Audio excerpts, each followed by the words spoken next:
ప్రతిదిన పరలోకమన్నా August 01 జీవమరణములు నాలుక వశము సామె 18:21 మన శరీర అవయములన్నిటినీ కలుపుకొనెనను వాటికన్న నాలుక ప్రభావము ఎక్కువ. కాబట్టి శరీర విషయములో దేవుని సేవ యందు దేవుని ప్రజలు నాలుకను అదుపులో పెట్టుకొనుట చాలా ముఖ్యమైన విషయము. ప్రేమతో, దయతో, సహాయముతో కూడిన కొద్ది మాటలు మానవుని జీవితము యొక్క మార్గమును సంపూర్ణముగా మార్చుటకు అవకాశము కలదు.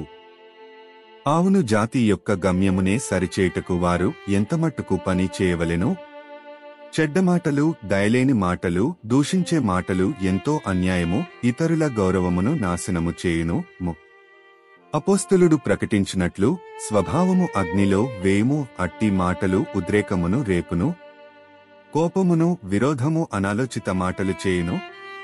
అట్టి నాలుకను గెహన్నాలో మండించవలెను, అదే రెండవ మరణము. రీప్రింట్ 2447. ఈరోజు డీప్ డైవ్కు స్వాగతం. ఈసారి మన మాటల శక్తి గురించి, ముఖ్యంగా మన నాలుక గురించి కొంచెం లోతుగా తెలుసుకుందాం. నమస్కారం. అవును, ఇది చాలా ఆసక్తికరమైన అంశం. ఈ చర్చకు మన ఆధారమేంటంటే డైలీ హెవెన్లీ మన్నా ఆగస్ట్ 1 అనే ఒక వ్యాఖ్యానం. ఇది ప్రధానంగా బైబిల్లోని సామెతలు 18:21 వచనంపై దృష్టి పెడుతుంది. అవును, ఆ వచనం చాలా శక్తివంతమైనది. మన లక్ష్యం ఈ సోర్స్ చెప్పినట్లుగా నాలుకకున్న ఆ రెండు రకాల శక్తులు, అంటే జీవాన్నిచ్చే శక్తి, ఇంకా నాశనం చేసే శక్తి, వాటిని పరిశీలించడం. సరే, మొదలు పెడదామా? తప్పకుండా. ఆ కీలకమైన వచనం ఒకసారి గుర్తు చేసుకుందాం. మరణమును, జీవమును నాలుక వశము. ఎంత బరువైన మాటలు కదా. నిజమే. వినడానికి చాలా సింపుల్గా అనిపించినా దాని లోతు చాలా ఎక్కువ. ఈ చిన్న అవయవానికి, అంటే నాలుకకి, ఇంత శక్తి ఉందని చెప్పడం నన్ను నిజంగా ఆలోచింపజేసింది. అవునండి. నిజానికి శరీరంలో మిగతా అవయవాల కంటే కూడా నాలుక ప్రభావం చాలా ఎక్కువని సోర్స్ చెప్పడం కాస్త ఆశ్చర్యంగా అనిపించింది. అవును. అందుకే దేవుని సేవలో దాన్ని అదుపులో ఉంచుకోవడం చాలా అంటే చాలా కీలకమైన పని అని కూడా నొక్కి చెప్పింది. అసలు ఇంత ప్రాముఖ్యత ఎందుకంటారు? అంటే ఇక్కడ ఆసక్తికరమైన విషయం ఏంటంటే, ఆ నియంత్రణ ఎందుకంత ముఖ్యమని సోర్స్ చాలా స్పష్టంగా చెబుతోంది. ఎందుకంటే నాలుకకు కేవలం మాట్లాడే శక్తి కాదు, అవును, జీవాన్నివ్వగల లేదా మరణాన్ని కలిగించగల శక్తి ఉందని ఆ వ్యాఖ్యానం నొక్కి చెబుతోంది. అంటే దాని ప్రభావం మనం అనుకునేదానికన్నా చాలా తీవ్రంగా ఉంటుందని నా ఉద్దేశం అన్నమాట. ఓ, అలాగా? అవును. అందుకే ఒక విశ్వాస సేవలో, అంటే వారి జీవితంలో మాటల పాత్ర ఎంత కీలకమో ఇది చూపిస్తుంది.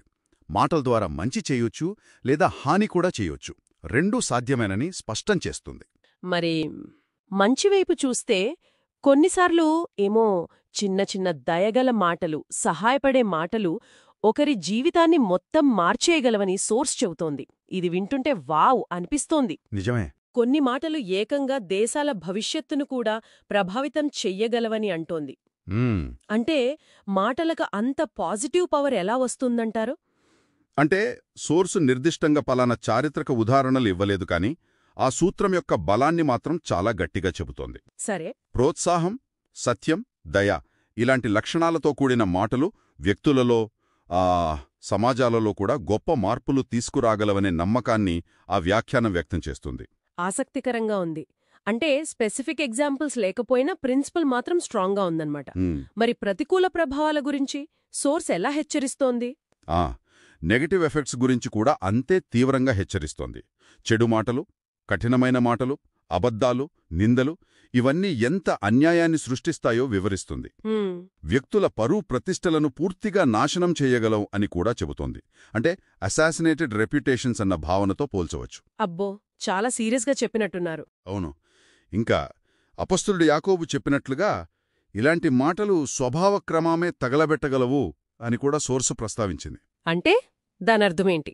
అంటే మన చుట్టూ ఉన్న సహజమైన సంబంధాలు, శాంతియుత వాతావరణం, వీటన్నిటినీ దెబ్బతీసి ఊహించని కలహాలు, ద్వేషాలు ఇలాంటివి రేకెత్తించగలవనే దాని అర్థం అన్నమాట. Oh my god. దీన్ని ఇంకాస్త పెద్ద చిత్రంలో చూస్తే అలాంటి నాలుకలు గెహన్నా ద్వారా అగ్ని రాజేస్తాయి అని సోర్స్ చెప్పడం అనేది చాలా గంభీరమైన హెచ్చరిక. గెహెన్నా అంటే నరకం లాంటిదా? గెహెన్నాను బైబుల్లో కొన్నిసార్లు అంతిమ తీర్పుకో నాశనానికి సూచనగా వాడతారు. ఇక్కడ ఈ సోర్స్ దాన్ని రెండవ మరణంతో ముడిపెట్టింది. ఇది ఆ సోర్స్ యొక్క నిర్దిష్ట వ్యాఖ్యానమని మనం గుర్తుంచుకోవాలి. ఓకే. మాటల విధ్వంసక శక్తి ఎంత తీవ్రంగా ఉంటుందో చెప్పడానికి వాళ్ళు ఉపయోగించిన చాలా బలమైన భాష అది అద్భుతం.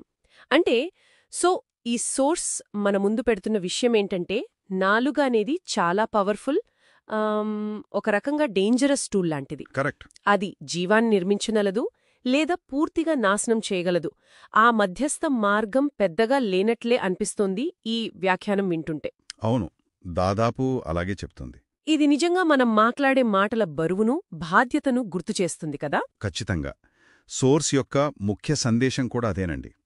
మన మాటలకు అపారమైన శక్తి ఉంది, కాబట్టి వాటిని ఉపయోగించడంలో అంతే గొప్ప బాధ్యత కూడా మనపై ఉంది.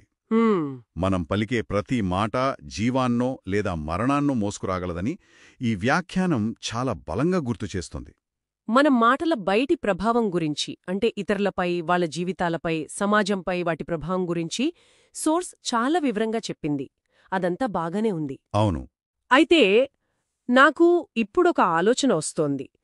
ఇంతటి శక్తిని అది మంచి కోసమైనా సరే, చెడు కోసమైనా సరే ఉపయోగించే వ్యక్తిపై అంతర్గతంగా, అంటే వారి స్వంత వ్యక్తిత్వంపై, వారి ఆత్మపై ఎలాంటి ప్రభావం ఉంటుందంటారు? మంచి ప్రశ్న. ఇది ఈ సోర్స్లో నేరుగా చెప్పకపోయినా నియంత్రణ, బాధ్యత, పరిణామాల గురించి మనం ఇంతసేపు మాట్లాడుకున్నాం కదా. అవును. దాని ఆధారంగా మనం ఆలోచించాల్సిన ఒక లోతైన ప్రశ్నేమోననిపిస్తోంది.